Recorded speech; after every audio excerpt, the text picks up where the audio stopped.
Hello, the students who have joined, can you just write in the chat box if my voice is audible?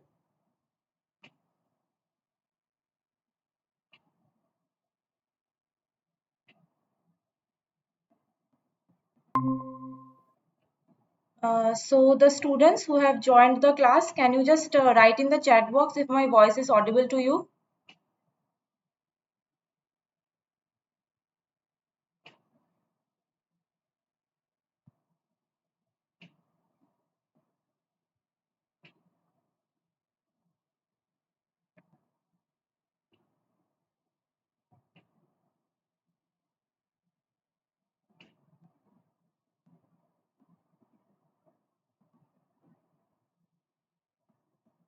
Hello,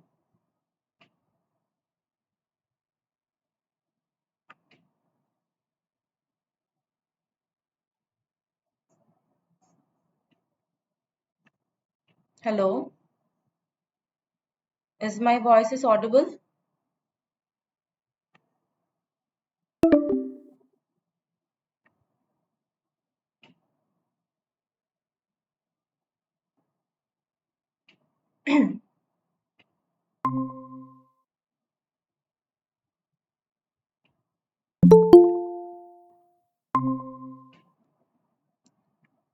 Hello, is my voice is audible?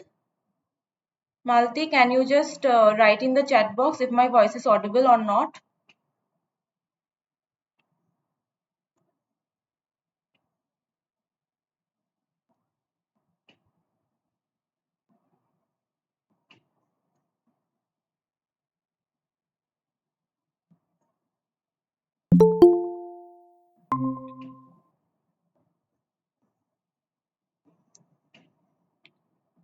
Hello,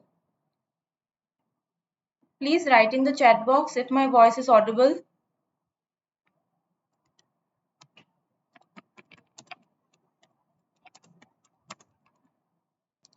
Okay, thank you so much, Sudipta. We will just wait for 2 minutes and then we will start the class.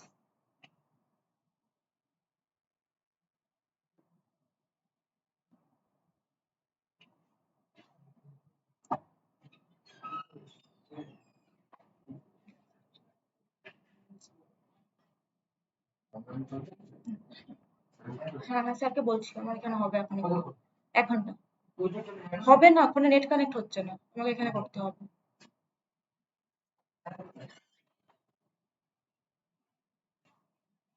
Hello. So we will just wait for some minutes and then we will start the class. There is some technical glitch at my end. So please cooperate because the presentation is not starting. So just wait for 2 minutes, then I will start the class. There is some technical glitch. That's why the presentation is not starting. It is the Google Meet's problem. So kindly wait for some minutes, then we will start the presentation.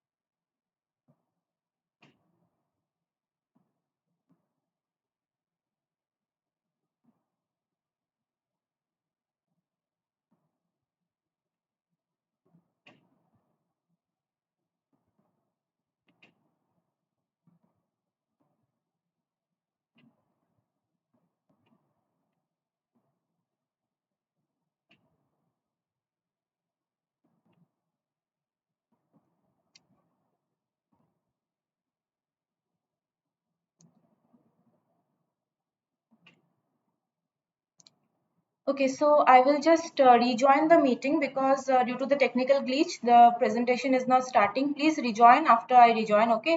Just rejoin.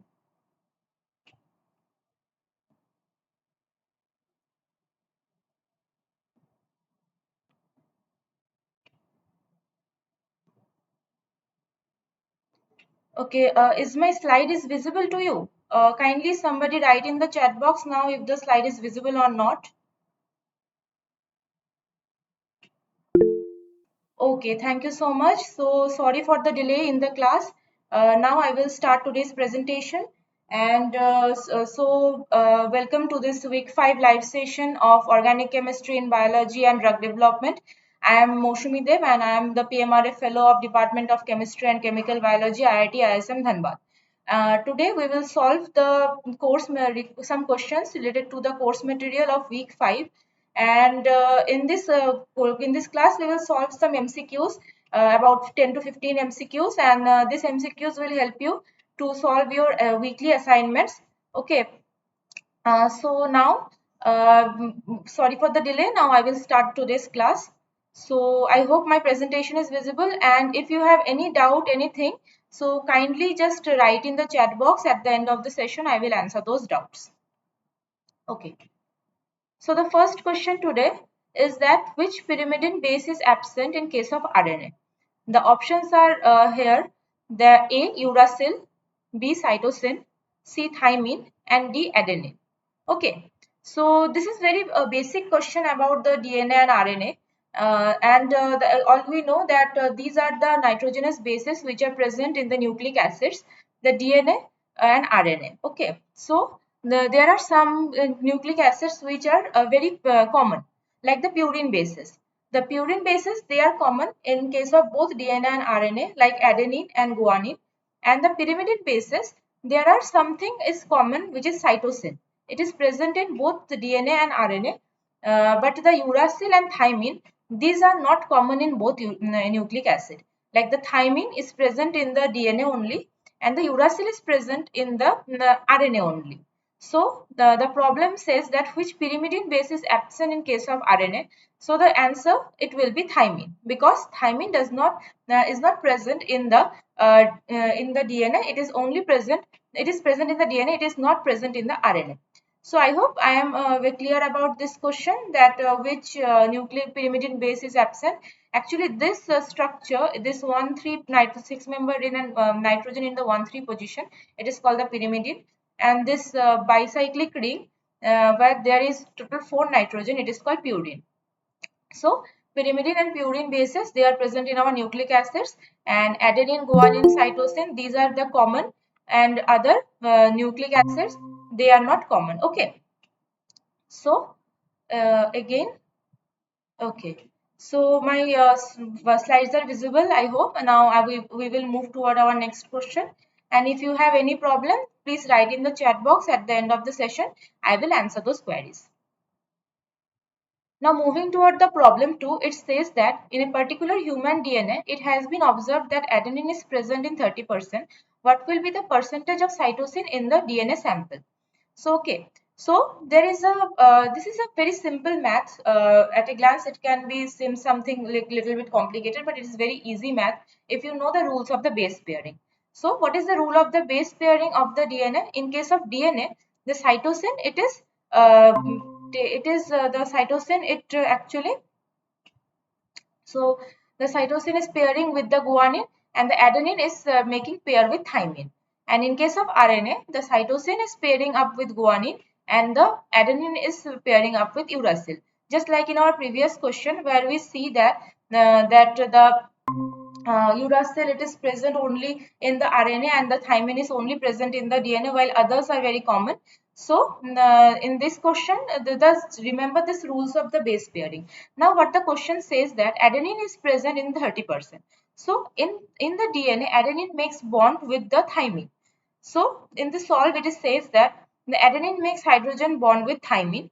Since there is 30% adenine is present, the percentage of thymine will also be 30%.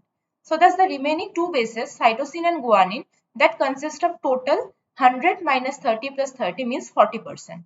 So cytosine and guanine, they make hydrogen bonding with each other. Hence, they are present in equal amount, just as adenine and thymine. Adenine and thymine are present in equal amount, which is 30%, 30%, total of 60%. And cytosine and guanine, they are present a total amount of 20%, 20%, means 40%, total making it 100%.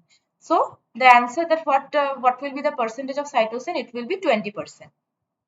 So I hope this question is problem is clear to you. And if there is any problem, any query, please write in the chat box. At the end, I will just answer those queries. Okay. So now moving toward our next problem. If you have any problem, please write in the chat box. And now I will move toward the next problem. So this is our next problem. So what it says that the sister strands of a DNA molecule are parallel and complementary, antiparallel and complementary, parallel and identical, or none of this. So the answer will be antiparallel and complementary. So why it is antiparallel, parallel and complementary? So we know that DNA is a double stranded. So there are two strands of DNA molecule and they both are connected with a hydrogen bonding. Okay, these strands are called sister strands of DNA. So these strands are anti-parallel because there is a if one strand is from 5 prime to 3 prime, another strand it will be 3 prime to 5 prime. Okay, and uh, that's why they are called anti-parallel. If it was like this, that one strand is 5 prime to 3 prime and other strand is also 5 prime to 3 prime, then we would have called it that parallel, but it is not. If one strand goes like this, other strand will goes like that. Okay, so that's why they are called anti-parallel and complementary. So what does this complementary means? So we all know that the nitrogen bases of the DNA, they make hydrogen bond with each other, and this hydrogen bond, they actually hold this both sister strands of DNA together. Okay, so what happens, like in adenine and thymine, they make hydrogen bonds with each other. Okay, and guanine and cytosine, they make hydrogen bonding with each other. Now the sister strands of this DNA molecule, they need to make hydrogen bonding so that they are joining with each other. So if one strand it contains adenine, the sister strand must contain thymine. Otherwise, there will not be any hydrogen bonding. Just like the as the same, if one strand has cytosine, the other strand must have guanine. Otherwise, there won't be any hydrogen bonding and the strands won't be together with each other. So if they was identical, suppose in one strand there were A and other strand there also was A, so there won't be any hydrogen bonding between A and A. So the sister strands of the DNA, they won't be together at all. So that's why the sister strands of the DNA molecule are always antiparallel and complementary in nature. So I hope I am clear with this question. And if you have any doubt, please write in the chat box. At the end of the session, I will answer. So this was a very basic question about the DNA molecule. So I hope it is clear. Now I will move toward the next problem. Okay. So the next problem is, which of the following statement is false regarding the DNA? And the answer, there are three kinds of DNA: A DNA, B DNA, and Z DNA. And this question is related to these three kind of DNAs. So option A is, all of A DNA, B DNA, and Z DNA have right-handed helix. Option B, A DNA is more compact than B DNA. Option C is, most common DNA is B DNA. And option D is, A DNA has 11 base pairs in complete turn. So while answering this kind of question, always read the question first carefully. So in this problem, they are asking for what the statement is the false. Okay, so this true false kind of question, always read the question very carefully, because the most of the students I have seen that they make mistake very easily about this kind of question because they read the question wrong. So they are asking for the false statement. Okay, so the options, among these all options, the first statement is number A. All of A DNA, B DNA, and Z DNA have right-handed helix. So as you can see in this figure, these are the structures of the A DNA, B DNA, and Z DNA. This is the A DNA, this is the B DNA molecule, which is the most common molecule, and this is the Z DNA. And these are the graphical structures of this kind of DNA. So here in this table, there is a comparison between characteristics of this A DNA, B DNA, and Z DNA. So what it says that in the helical sense, A DNA is right-handed. B DNA, it is also right-handed, but the Z DNA, it is left-handed. So from this first point, we are clear why the option A is incorrect. Because option A says that all of the A DNA, B DNA, and Z DNA have right-handed helix. But in actually, the Z DNA, it has a left-handed helix. So that's why this in this case, this option, the statement A, it is false. So the second comparison is the diameter. The diameter for the ADNA is 26 angstrom. For BDNA, it is 20 angstrom, and for the Z form of DNA, it is 18 angstrom. So as you can see from this figure, this diameter is because of that, this is called the diameter, and because of this, the different structure of this DNA is forming. Okay, for ADNA, BDNA, and ZDNA. So the rise per turn of the helix, it is 28 angstrom for case of the ADNA, it is 36 for the case of the BDNA, and it is 44 angstrom for the ZDNA. The base pairs in each helical turn. So in case of ADNA, it has 11 base pairs. In case of BDNA, it has 10 base pairs, and in case of CDNA, ZDNA, it has 12 base pairs. So because since BDNA actually is the most common form of DNA, and ADNA and ZDNA both are compact in comparison to the to the BDNA, because what happens actually, because of the more number of base pairs, they become compact. Okay. The next point is helix rise per base pair. It is 2.6 angstrom in case of ADNA. It is 3.6 angstrom for the BDNA, and it is for the ZDNA, it is 3.7 angstrom. Base tilt normal to helix axis, it is 20° for the case of ADNA, 6° for the BDNA, and 7° for the ZDNA. And glycosyl bond conformation, it is anti in case of ADNA, it is anti also in case of BDNA, and anti for pyrimidine and syn for purine bases in case of ZDNA. So these are the characteristic differences between the ADNA, BDNA, and ZDNA. So just remember that only ZDNA, it has left-handed helix, and ADNA is more compact than BDNA because it has more number of base pairs, like 11 base pairs, while the BDNA has 10 base pairs, and the most common DNA is the BDNA. Okay, so I hope I am clear with this question, and if you have any doubt, any query, please write in the chat box. Okay, I will answer at the end of the class, that query. I will answer at the end of the class. Okay, so now I will move toward the next problem.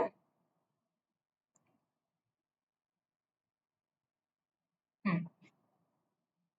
So problem 5, it says that which of the following statement is true regarding the dsDNA? dsDNA means the double-stranded DNA when it is heated above its melting temperature. So problem option A is there is a decrease in absorption of UV light of wavelength of 260 nanometer. Option B is there is a decrease. Okay, actually there is a typographical error in this question. Okay, it will be there is a typographical error. So 1 second, it will be increase, and it will be, okay, somebody wants to join. Okay, so there is a typographical error in these options, so I am just correcting it.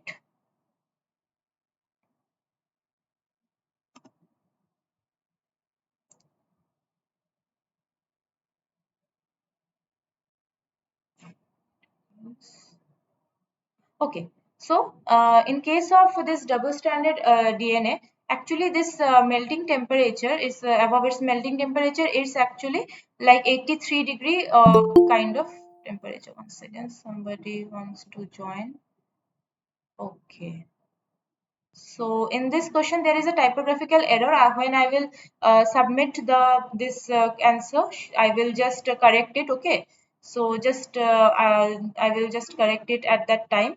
So now, what happens that in case of double-stranded DNA, when we are using actually this UV light, so there will be a change in this absorption of the UV light. Okay, when we are increasing the heating the double-stranded DNA, so there will be actually from this graph we can see that. Okay, so 1 second, give me a second about this. So yeah, actually what happens, there is I said there is a typographical error. It will be not in decrease, it will be increase. Okay, so there will be there, and it is no, it will be no change. So I'm very sorry, there was a typographical error in this question. So I'm reading this question again. It says that which of the following statement is true regarding the double-stranded DNA when it is heated above its melting temperature.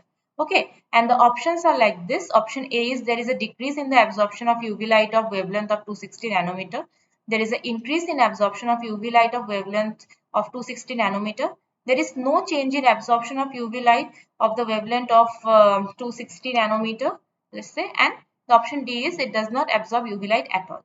So as you can see from this graph, like if this is the melting temperature, okay, this is the melting temperature of this DNA, and when you are we are heating this double stranded DNA, there is a sharp rise in the absorption. In this y-axis there is a absorption in of 260 nanometer light, and as you can see that at when the temperature is equal to the melting temperature, there is a sharp rise of the absorption. Okay, so the statement B, it says that there is an increase in the absorption of UV light of wavelength 260 nanometer. It will be the true statement regarding the dsDNA when it is heated above its melting temperature. Okay, so this kind of plots the absorption and temperature plot. If you just remember that how the plot goes, like if you can see there is a steady change in the absorption. The absorption is increasing steadily in case of single stranded DNA, but in case of double stranded DNA, the absorption is actually parallel to the z x-axis, means the absorption is not changing at all when we are increasing temperature, but as the temperature goes near the melting temperature, there is a sharp rise in the absorption. So this is the true state. This is the nature of double-stranded DNA.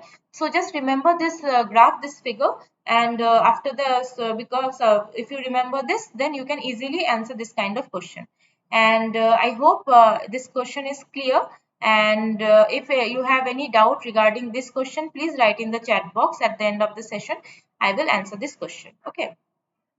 So now I will move toward the next problem.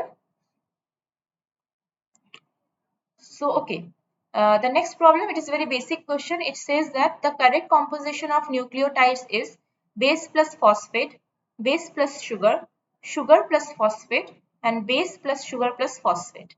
And the correct answer will be base plus sugar plus phosphate. So it is very, actually it is very basic question, but I give this question to this slide because I know there are many students who just get confused between the nucleosides and nucleotides. Okay, so what is a nucleotide? There are three parts of a nucleotide. There is a phosphate moiety, there is a sugar moiety, and there is a base, a nitrogenous base. It can be purine or it can be pyrimidine, like adenine, guanine, thymine, cytosine, or uracil. Okay, in case of RNA. So this base is connected with the sugar moiety, and which in turn connected with this phosphate moiety. So as you can see that this is a pentagon kind of, it's a pentose sugar. It is a ribose sugar in case of RNA, and it is deoxyribose sugar in case of DNA.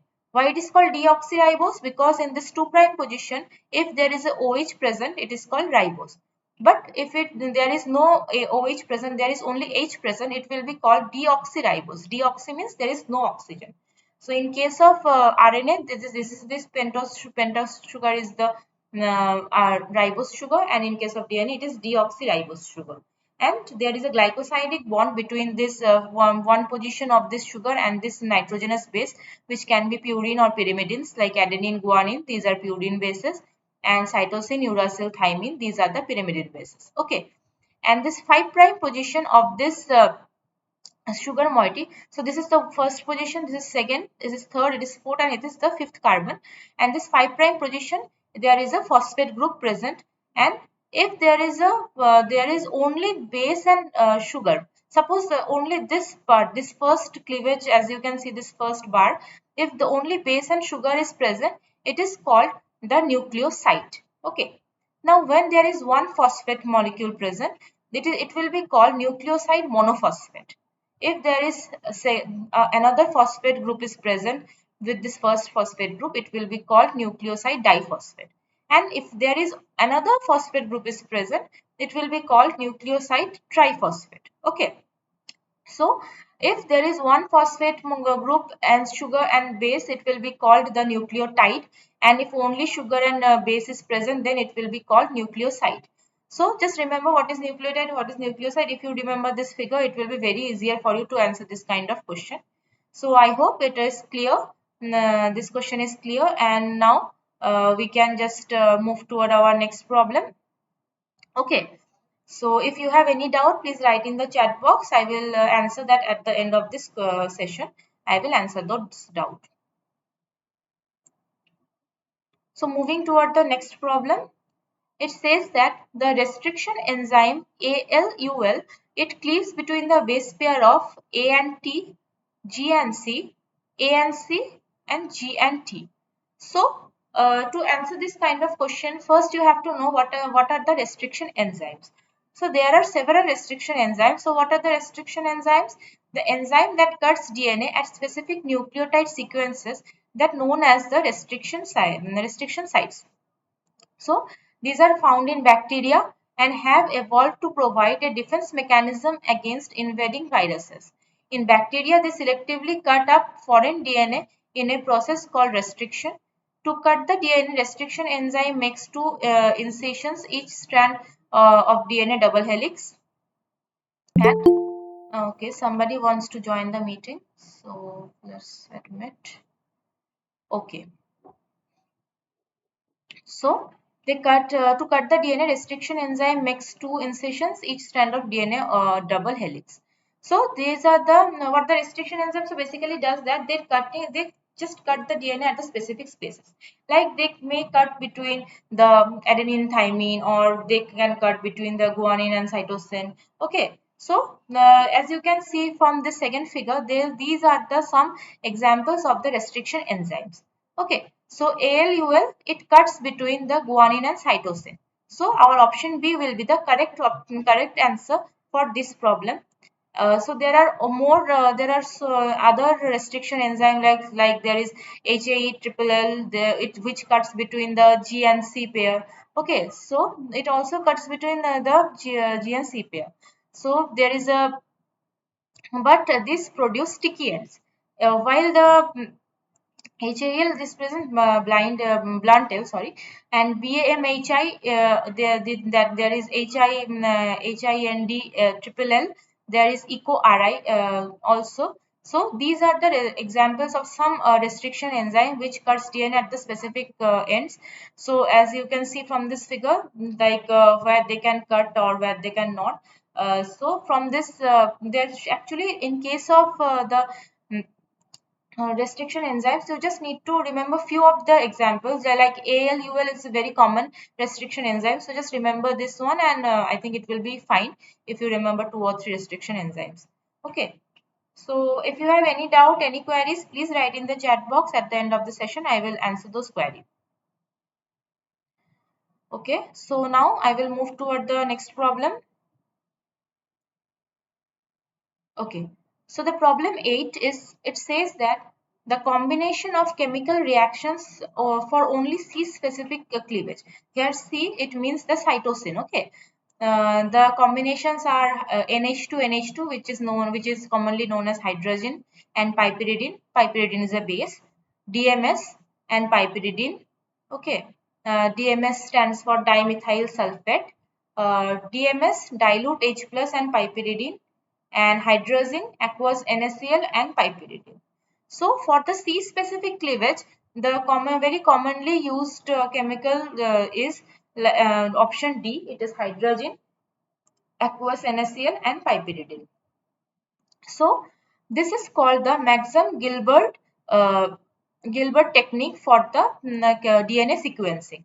So this Maxam-Gilbert technique, it is actually the chemical method for the DNA sequencing. Why it is called the chemical method? Actually, in case of Maxam-Gilbert, the chemical reactions are happening. Okay, we are using chemicals for cleaving the DNA sequences. So as you can see that from this site, that what does the Maxim Gilbert, you don't need to remember the mechanism for this Maxim Gilbert sequencing. Just remember which combination of chemicals is cutting in the DNA at what site. Like the dimethyl sulfate, this DMS and piperidine alone, it will selectively cleave the guanine nucleotides. But dimethyl sulfate and pyridine in formic acid, this dilute H plus, it stands for the formic acid. Formic acid is a very formic acid, it is the dilute H plus. So if there is DMS and piperidine, only DMS and piperidine, it will cleave the guanine nucleotide. But if there is formic acid present, means this third option, DMS, dilute H plus and piperidine, it will cleave both the guanine and the adenine nucleotides. Okay. Similarly, hydrazine and piperidine, if only hydrazine and piperidine is present, then it will cleave both thymine and cytosine nucleotides. But if the hydrazine and piperidine, we are taking it in a 1.5 molar of NaCl, it will cleave only cytosine nucleotide. So read the again I am saying that read the question carefully. It is said that the right combination of chemical reaction for only C-specific cleavage. So this C-specific cleavage means the cytosine specific cleavage. So the correct answer will be the option D, the hydrogen, aqueous, NaCl and piperidine. So just remember this four combination of the reagents which are used for the Maxim Gilbert DNA sequencing, which is the chemical sequencing. This is the first, the hydrogen and piperidine, only the hydrogen and piperidine, it will cleave both thymine and cytosine. But if there is hydrogen, option D, hydrogen, aqueous, NaCl and piperidine, it will cleave only the cytosine. The DMS, dimethyl sulfate, and piperidine alone, it will cleave the guanine nucleotides. But if there is a DMS, dilute H plus and piperidine, then it will cut the both the adenine and the guanine. Okay.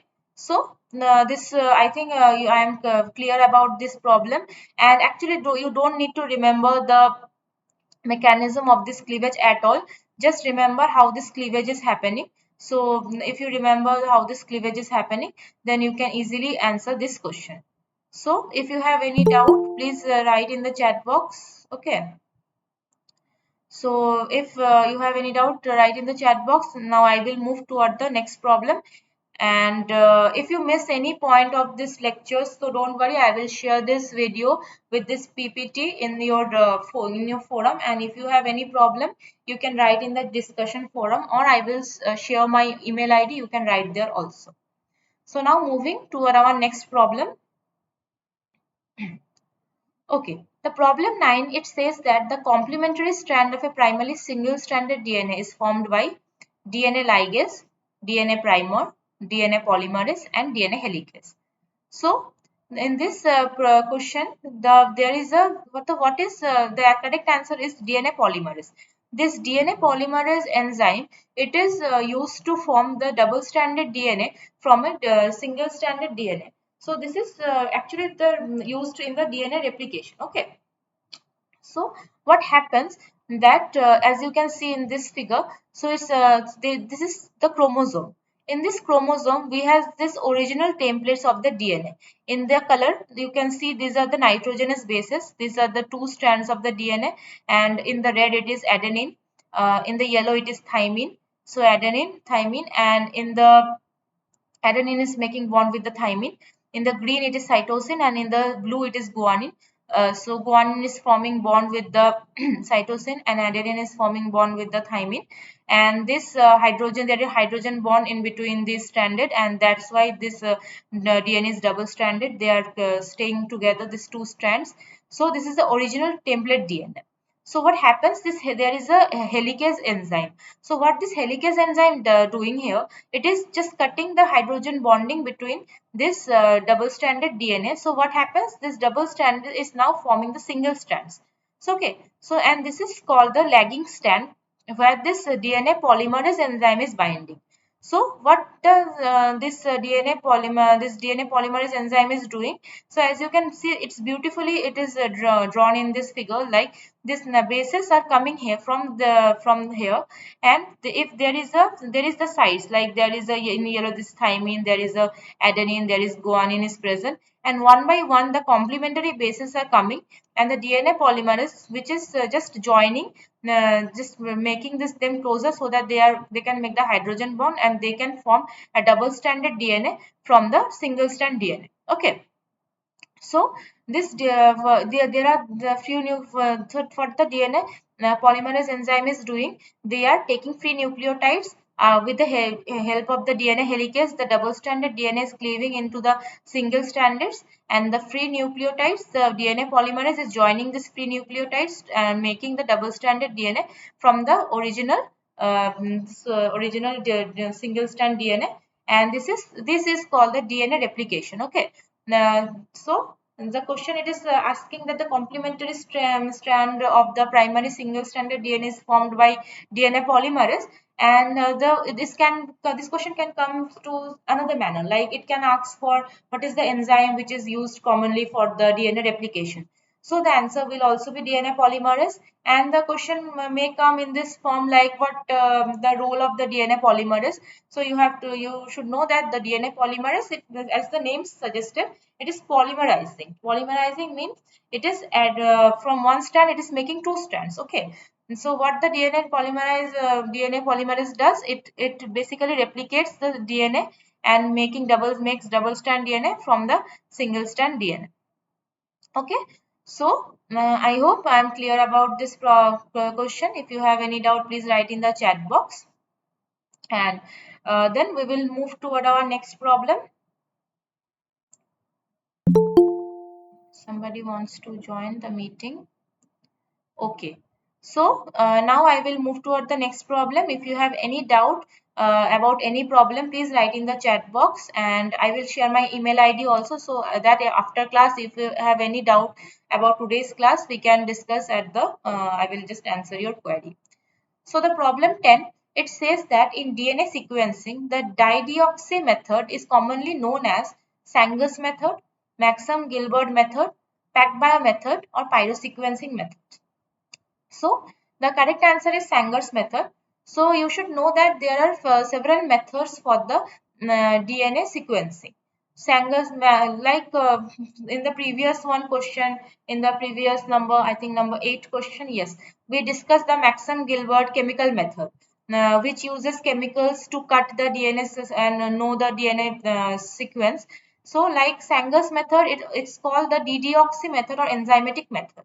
It does not use actually any chemical for sequencing. And so in the case of the Sanger's method, as you can see from this figure, that in here, in case of this method, actually the dideoxy forms of this nucleotides are forming. Okay, so what happens? Somebody wants to join. Okay.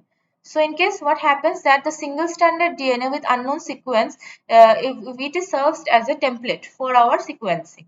Okay. And then the DNA polymerase is given, and then some ddNAs are, I mean the denucleotides are given. Okay.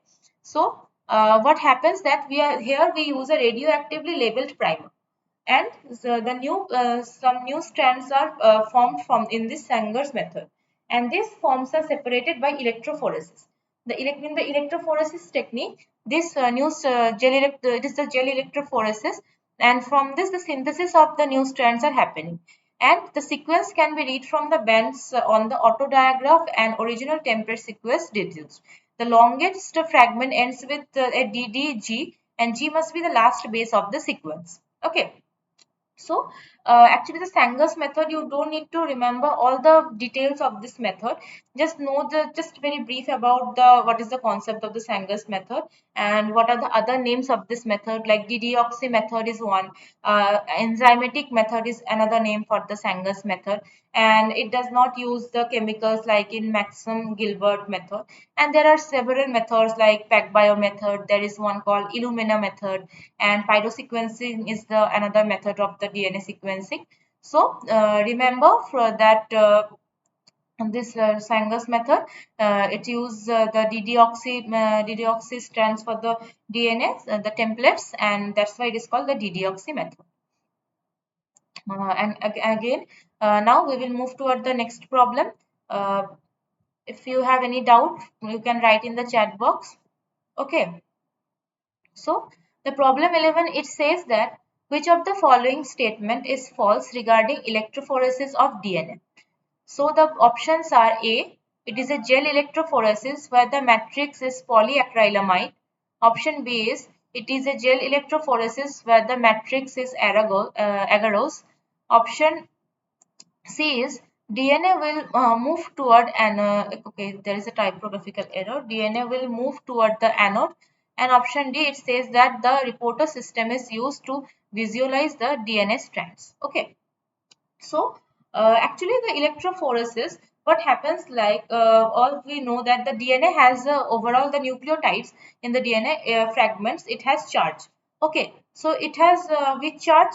Actually, you know that there is a phosphate group present in the DNA. In the previous one slide, I was showing you the nucleotides. I said that the question is very basic, but you should know the here. So as you can see, the nucleotides which are forming the DNA, there is a phosphate group present. Okay, it may be nucleotide, nucleoside monophosphate, or it can be diphosphate, triphosphate, or a nucleotide itself.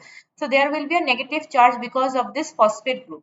So because of this negative charge, the DNA molecule, it has the overall charge.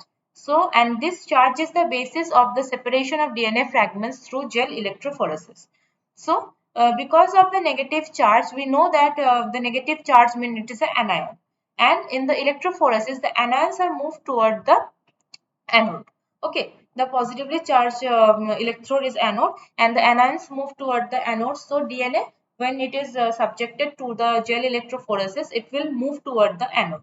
So the question is asking that the for which one of the statements is false. Again, I am saying please read the questions carefully if it is a true false kind of question, because most of the students do mistake in this kind of questions. And so the false statement, so as from this point we know that the option C, it is correct, it is not false, because the DNA will always move toward the anode. Being an anion, it will move toward the positive electrode, which is the anode. So option C is correct. Now moving toward the other options. So basically in gel electrophoresis, a matrix is used. So this matrix is actually a polymer based material, and in case of proteins also, proteins are also can be separated. The peptide moieties fragments are also can be separated through the electrophoresis. And in case if it is peptides, the matrix gel, it will be polyacrylamide. But in case of DNA, it is the agarose, which is the matrix base. So option B, it is also correct that in electrophoresis, it is gel electrophoresis and the matrix is agarose. Okay. In case, so option A, it is the incorrect. In the gel electrophoresis, where the matrix is polyacrylamide. So polyacrylamide is not the matrix base in case of the DNA. Okay. It is actually the base for in case of protein or peptide molecules. In case of DNA, the matrix is agarose. And and the last top question, that like the fluorescence reporter system is used to visualize this DNA strands. So it is also correct. So in case of what happens in case of the gel electrophoresis, actually the largest ones are DNA fragments. They move toward this agarose gel, and they are just separated in this matrix because of their speed of traveling this gel matrix. So if the DNA strands, if the parts are larger, so it will be at the near the cathode, the negative electrode, and the smallest ones, they will move faster, and will be at this end, like they will be closer toward the anode. Okay, and this you can see this figure that it is said that the fragments are separated by their size. So longer the chain, it will be at the side of the cathode at this negative end, and the smaller the fragments, it will be the positive at the positive end. And the gel electrophoresis, it helps to separate these fragments, and it is very commonly used in case of the for case of DNA sequencing, as you can see in the Maxim Gilbert and the Sanger's method. In both cases, they use this gel electrophoresis method. So I hope I'm clear about the gel electrophoresis and how the DNA strands is getting separated in this gel. So the largest one, they will move slower, and they will be at this end. The smaller ends, they will move faster, and they will be nearer the anode. And so the false option in this case, it will be number A. So if you have any doubt at any point of this lecture, please write in the chat box. This class is about the week 5 course materials, and this kind of MCQs, it will help you to answer your weekly assignments which are given to you. And if you have any doubt, you can also write in the discussion forum. I will happily answer those doubts. Okay. And this class recording and this PPT, it will be available to you in the NPTEL website. From there you can download this PPT and today's lecture also. So and now I will quickly move toward our next problem. So problem 12, it is saying that write the DNA sequence of the template DNA strand from the following diagram obtained by Maxam-Gilbert method.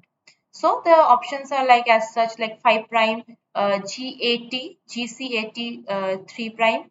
5 option B is 5 prime, CTA, CGTA 3 prime. Option C is 3 prime, GAT, GCAT 5 prime, and option D is 3 prime, CTA, CGTA 5 prime. So and this is the figure. Okay, this figure, it is given to you, and you have to determine the correct sequence of this diagram obtained by Maxim Gilbert method. And this is actually, okay, somebody wants to join. Okay, so this is basically the gel electrophoresis template. In the previous question, what I have shown to you, this templates. So this is the basically the gel electrophoresis template. Okay, so what happens as so if to know this answer, so the as you can see, there is 1, 2, 3, 4, 5, 6, 7. There is a sequencing given to you. Okay, so remember, in case of Maxim Gilbert, at the one in this site, that side of this one which is written here, at actually this is the side of this anode. Okay, so it is the 5 prime side, and as we move upward, it goes to the 3 prime. So the sequence, it goes like it goes from the 5 prime to the 3 prime. So the option C and D, these are incorrect because this is giving like from 3 prime to 5 prime. But in the case of Maxim Gilbert method, it will be giving the 5 prime to 3 prime as the 1 to 7. It will be from down to up, it will be give 5 prime to 3 prime strand. So now you can see these pointers are given, and these are visualized by the fluorescence systems, and this radioactive phosphorus is used to detect this kind of systems, like which stand is where. And the cleavage, actually in the previous slides I have said to like what Maxim Gilbert method do, like if there is a dimethyl sulfate piperidine, it will cut to guanine nucleotide only, and if the DMS and piperidine in formic acid is present, it will cut the guanine plus adenine. And some similarly hydrogen and piperidine with cleave in thymine cytosine, but the hydrogen in piperimidine in NaCl, it will cut only the cytosine. So since you can see that the some in some point thymine and cytosine, they can come together. Okay, and adenine and guanine, they can also come together. So that's why you can see there is A plus G written. So A plus G, when the A plus G fragment we will get, like when if A plus G fragment we will get when we will using DMS in piperidine in formic acid. Okay, and C plus T, that C plus T we will be having C plus T when we are using that hydrogen and piperidine. But if we use hydrogen piperidine in NaCl, we will only get C. So that's why in one column you have only C, and one column you have only G in case of the DMS and piperidine. So that's why these columns are given like A plus G, because we have a reagent which cuts both A and G. We have G because in Maxim Gilbert method we also have a reagent which cuts only G. We have C because we have a reagent which cuts only C, and C plus T because we have a reagent which cuts C plus T. So in case of Maxim Gilbert method, it is chemical method where 4 combination of chemicals are used, and these 4 kind of fragments we can have. So so now remember, as you can see in this first row, that there is a dot in C and C plus T both. Okay, so we know that if there is a C specific cleavage, then we will have this dot in both C and C plus columns. But if there is only so, and it stands for cytosine only. It is not in this C plus T column. If you have a dot and you have a dot in the C column also, that means in the C plus T column you have this dot because of cytosine, not for the thymine.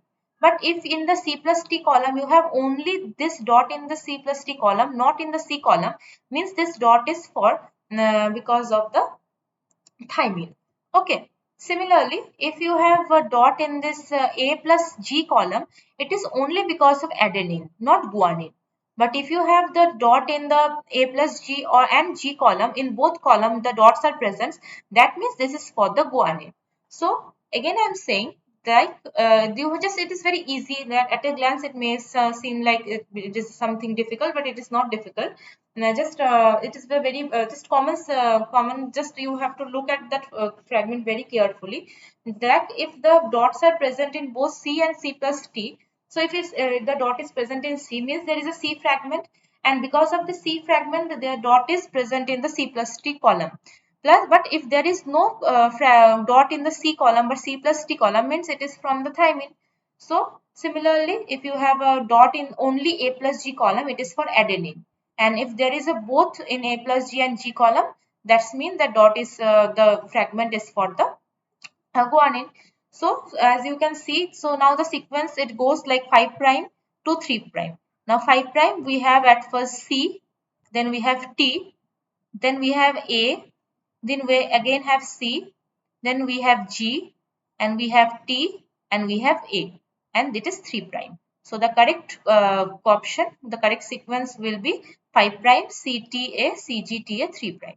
So I think it is clear from this figure, like and that's how the Maxim Gilbert method is given. Now I am sure that if you are given some different template, you can easily answer this question of the Maxim Gilbert sequencing.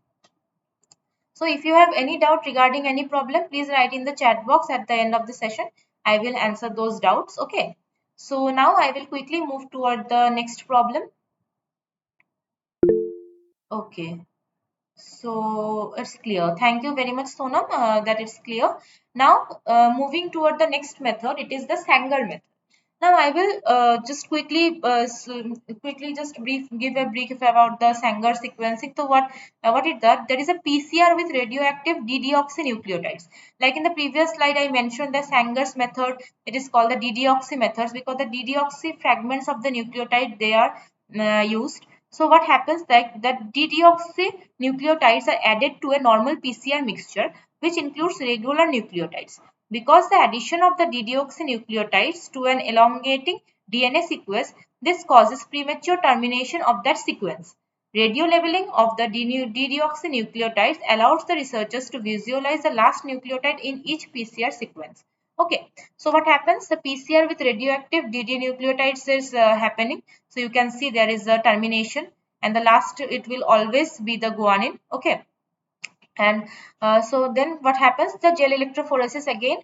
I mentioned that gel electrophoresis will be used to separate these strands, and the larger strands will be at the top and the smaller will be at the bottom, because the larger strands it will be moving slower than the smaller ones, and the decoding of the strands.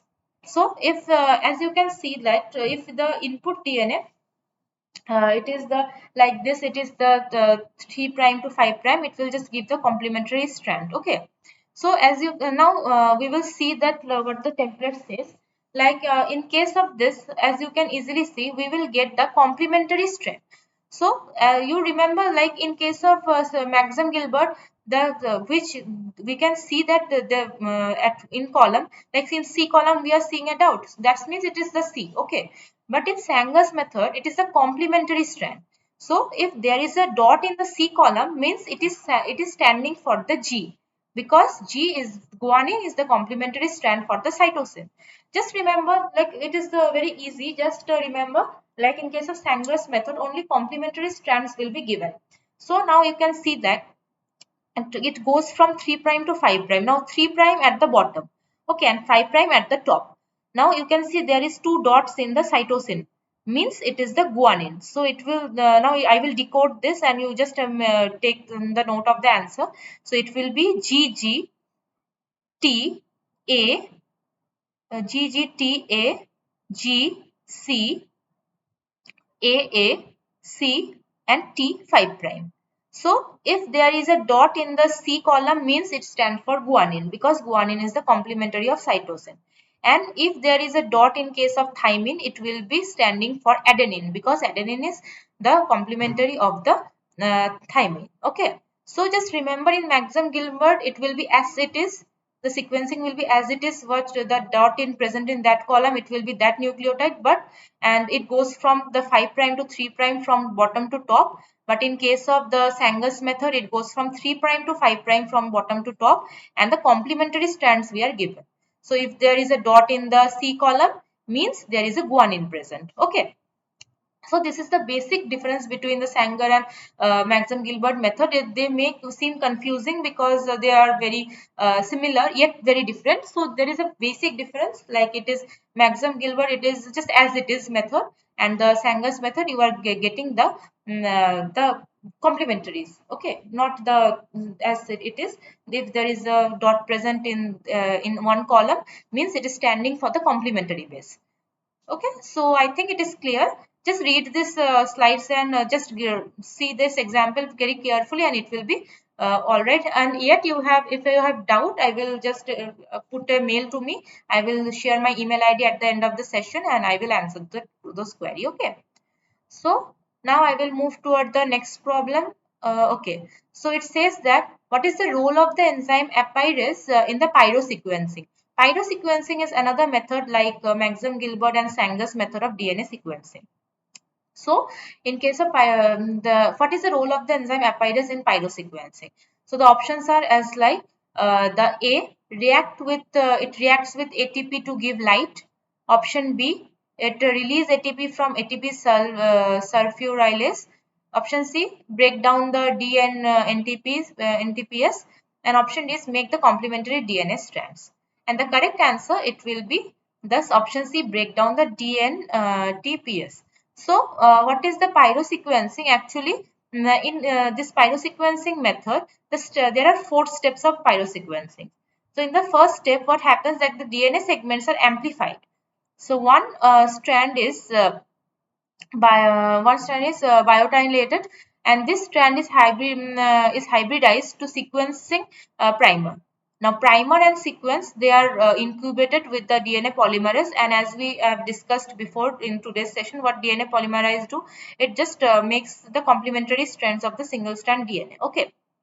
Now, DNPT is added, and the if complementary to the base, DNA polymerase will add the DNTP to the sequencing primer. Okay.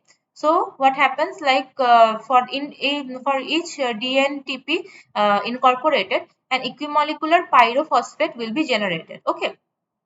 Now, the pyrophosphate which generated, it will be converted to the ATP molecule.